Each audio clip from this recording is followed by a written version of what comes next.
Welcome, everyone, to the Aging and Spirituality podcast. And this is where we focus on empowering boomer women to actualize their higher potential. Today, I'm going to be talking about something really interesting, is a term that's kind of been coined in the last couple of years called the mother wound. And it applies to my life. So I thought, well, if I know what it is and how it's affecting my life, surely some of our listeners would benefit from this particular subject. So you'll see as we get going, it probably, a lot of people probably know what this is all about. So the best way to really talk about the mother wound is that it's really a sense of loss or a lack of mothering that can happen for either a daughter or a son. Both of them can have this experience. And it's trauma that's been passed along from one generation to another. So it's really kind of an ancestral wound. And what it does is it causes the child to develop really codependent behaviors. So, and these behaviors can last into adulthood. So as I talk about this and describe what some of the characteristics are, keep your pen and paper out there and see if there's anything that applies to you, because I'm going to give you some stuff to do at the end that'll help you release some of these particular traumas.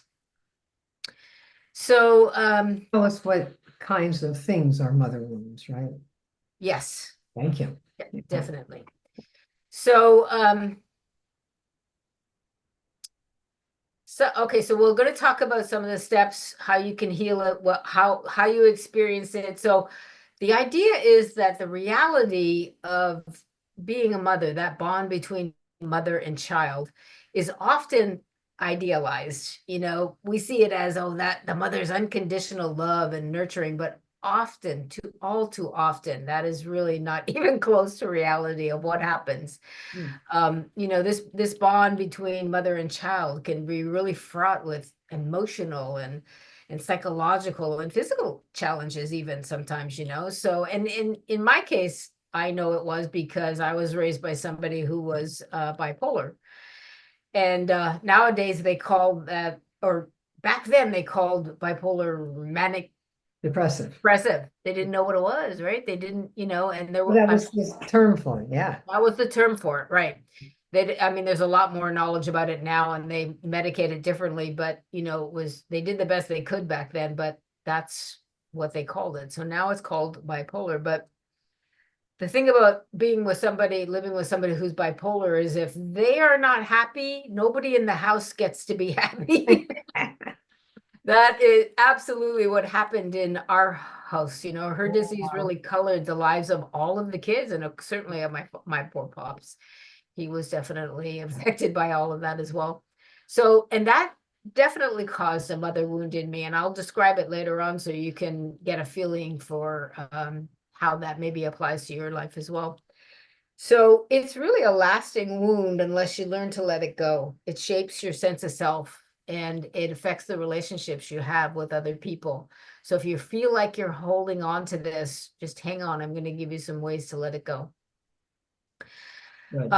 So some of the ways you can recognize it's traits like children having low self-esteem, or they have a fear of rejection. If you have any of those, you probably are looking at a mother wound. I know for me, it was lack of self-worth.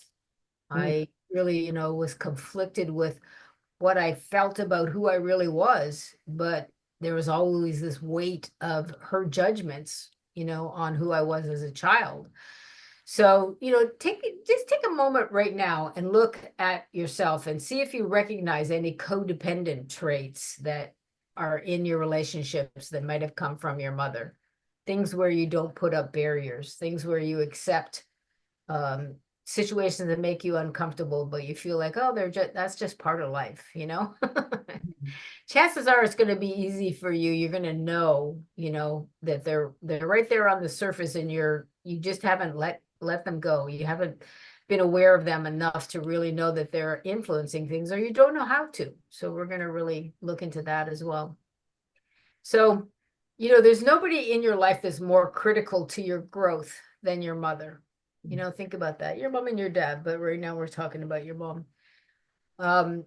when that mother relationship is dysfunctional, it really can leave emotional scars, and it influences many parts of our understanding of who we are. It messes up our perceptions of who we are. When you start to learn yoga, you start to learn a whole different way of looking at who you are. And these kinds of patterns and really improper negative beliefs start to come up and you start to see them. So, when your mother isn't able to really give you that love and support and nurturing that as a child that you really, really need, that healing has to fall back on us as adults, to deal with those wounds. We can't look away. We have to deal with it and learn to let it go. So let's just take a look at, how do you know if you had the mother's wound? Looking back, think about your life. I'm going to talk some conditions here. I'll give you a little list of things. See if any of them apply to you. So you never felt your mother's approval or acceptance. Ding, ding, ding for me. Never. My mother was always, told me I was too big for my britches and don't ever remember getting a compliment, in school or whatever it was. Just never happened. Let's see, you're concerned about not being loved by your mother or not being loved as much as your siblings or your family members. It's difficult for you to relate to your mother on an emotional level. That's true for me. It has been, well, my mom's passed now, but it was always true for me. I was always acting like her parent and trying to fix her, which is again part of the codependent personality. You feel like your relationship with your mother you always tried to do better or be perfect to gain your mother's attention. And her acceptance. And this one is no doubt in me. I had that perfectionist attitude as I grew up, that put your head down and just, nose to the grindstone kind of attitude, just keep moving forward. And, eventually you'll be perfect enough and they will love you for who you are. That kind of feeling. It's exhausting. It took me years to heal that one and to let that one go. So you felt like you needed to protect and care for or shelter your mother rather than her doing that for you. So that's a real typical behavior of the mother wound. And, women like us, particularly, end up having no boundaries and we end up giving and overgiving and taking care of everybody but ourselves. And that literally has to stop or it will eventually kill you. So, okay, what are the ways that these kinds of experiences that we've just been talking about can manifest in your life? I'll give you examples of how some of them manifested for me so you can take a look at how it might work in your own life. See if you can relate to these. Low self-esteem definitely because of that lack of maternal validation, it fostered feelings of inadequacy in me. And I was always looking for approval somewhere, somebody, in the outside world until I got into yoga and realized that, only needed to look for that approval inside. That was a whole different trip. It shows up as, again, having difficulty with boundaries. This is a real classic codependent issue. You struggle with establishing healthy boundaries, and that is because the mother has been emotionally unavailable and or overbearing. So that's one of the first things you learn in codependency is how to establish those boundaries. Ask for what you want, say no when you mean no, those kinds of boundaries. People pleasing, there's always this compulsion to please everybody else, even at personal cost. And again, that's a desire to be loved, a desire to be approved of that you never got as a child. You probably live with a fear of rejection or abandonment, and this fear can cause emotional distance between you and your relationship. So it can be really damaging in your life. Difficulty trusting others. How can you trust when your mother was, not able to give you care and love, and you never felt like you could trust her? That transfers to all of your other relationships. again, and then perfectionism, which I think I've said enough about. So, okay, phew, let's just shake all that off. Yeah. Yes. Okay, so let's talk a little bit about, okay, we've Let's talk about recognized how that to heal it. you what? That's Yeah. what, you're ready for the healing. I know you are. Okay, so we're gonna move on to the idea of how we can heal these things. Always, when you move on to healing, is acknowledging and being aware of what is broken. So we just brought that up, and it's not comfortable.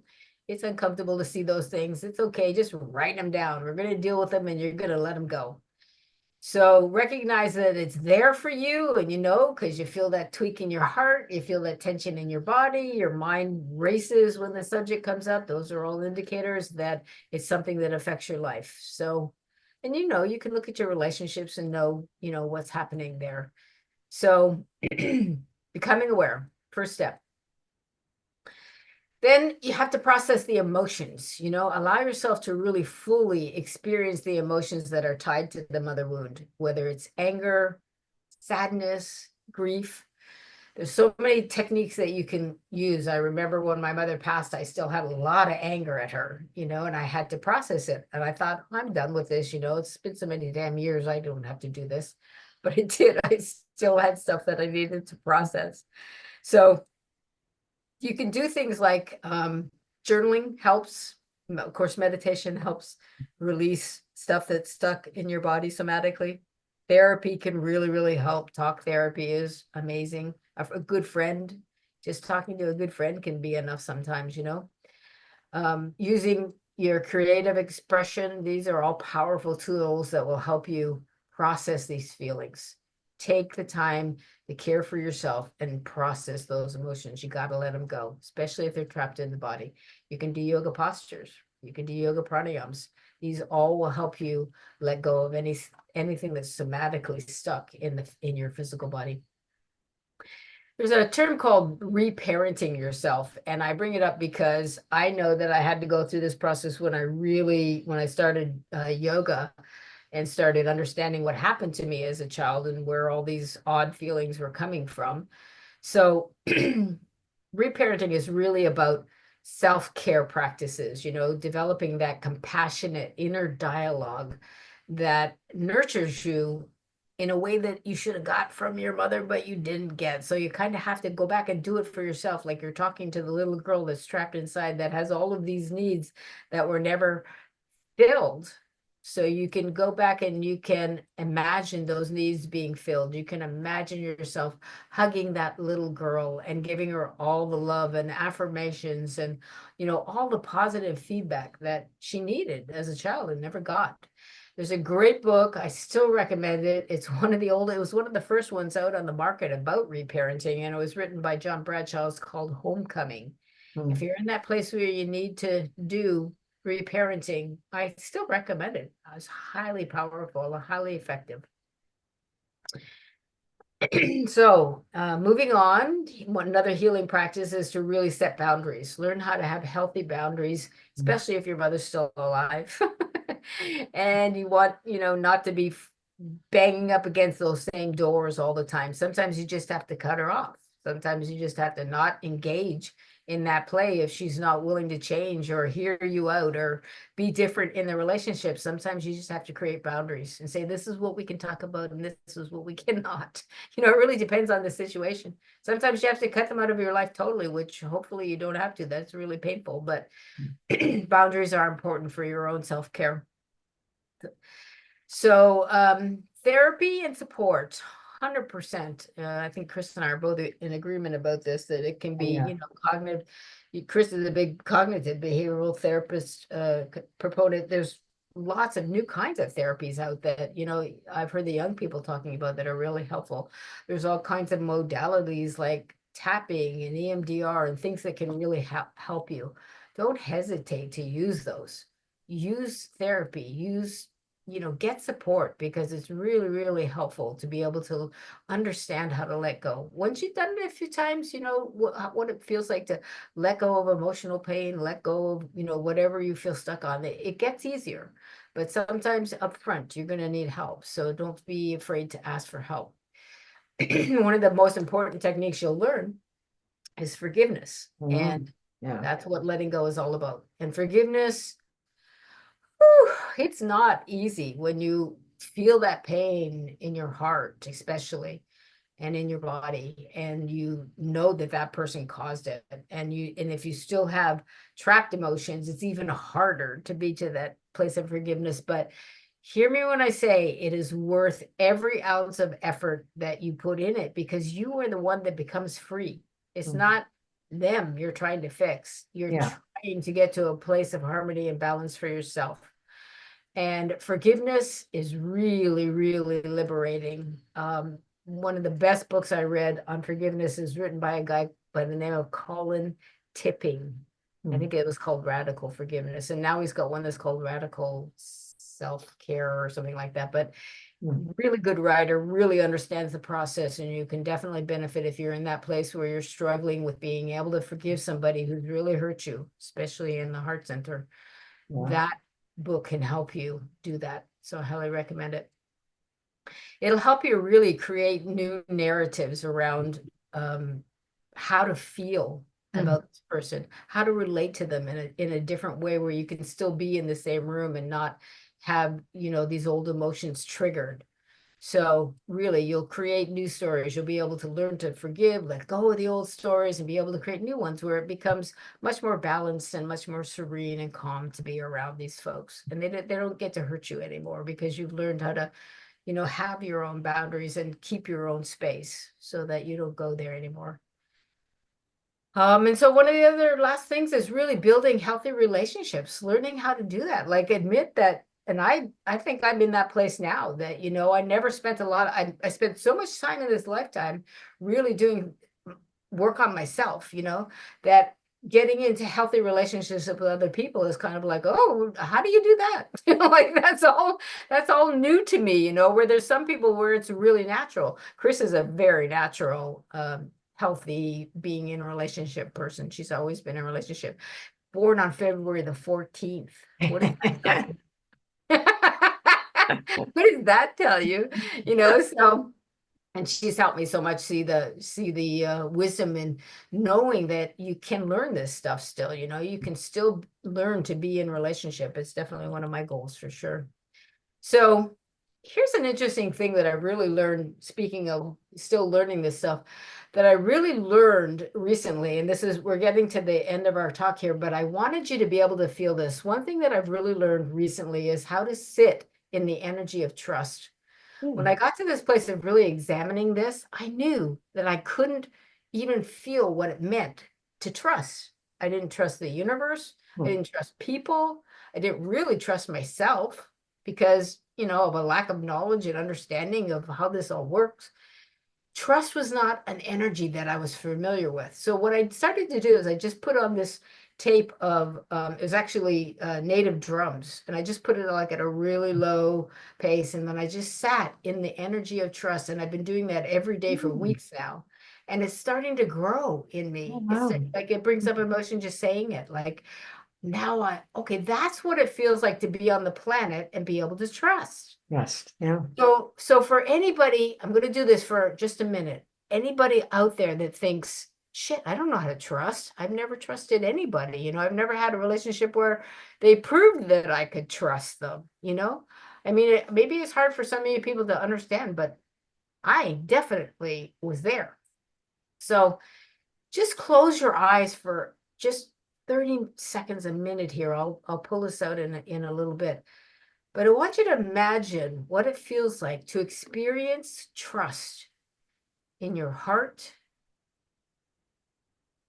in your third chakra, your second chakra. Just crown that right into Mother Earth and sense if you had trust going on in your body, up and down your spine from head to toe, how would that feel? Just try to sense it.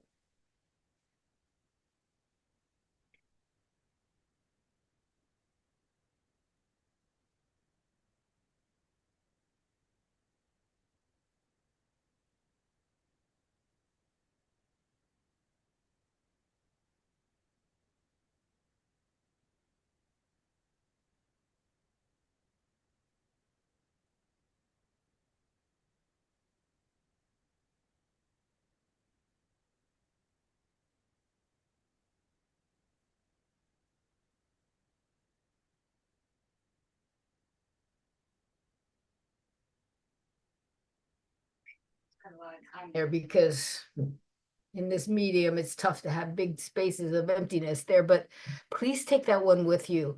One of the things that I did was I thought to myself, if I had a guide, I had an animal guide when it comes to this particular exercise, what would it feel like to be a tiger?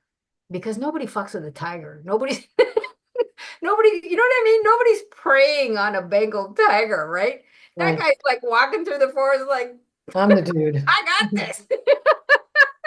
I got this. So I Yeah. kind of imagine myself, what does it feel like to be a Bengal tiger? No, I'm not worried about anybody eating me. I'm not worried about, you know what I mean? I'm not worried anybody attacking me. They're worried about me. So that actually, it sounds funny, but it actually Mhm. helped me get into that feeling of, okay, I can trust, I can relax, nothing's going to happen, you know?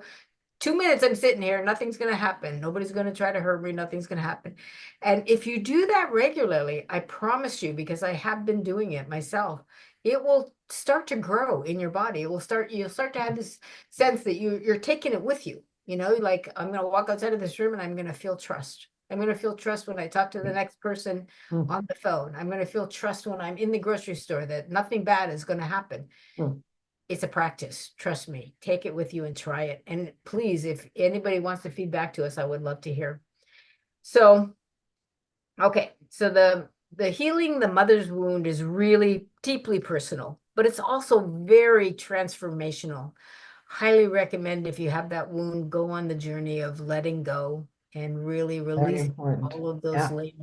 those layers of ingrained emotions and beliefs and behaviors and all that stuff that's going on. You want to be able to stand up to the difficult truths like a tiger, like a Bengal tiger, and then Mhm. you cultivate from there, you can cultivate that Yeah. self-compassion, so you really are profoundly affecting the level of emotional freedom you can Mhm. have, and then you're way more free to be able to build healthy relationships, so okay, acknowledge that wound, process the pain, and really move towards healing. It's worth the effort. It's definitely worth the effort. Love you. I hope you got something out of that. Please let us know if it was helpful and see Help you. me already. I don't know about you. You're good. You're good to go. See you Right. next week, everybody. Thank Bye. you. Bye.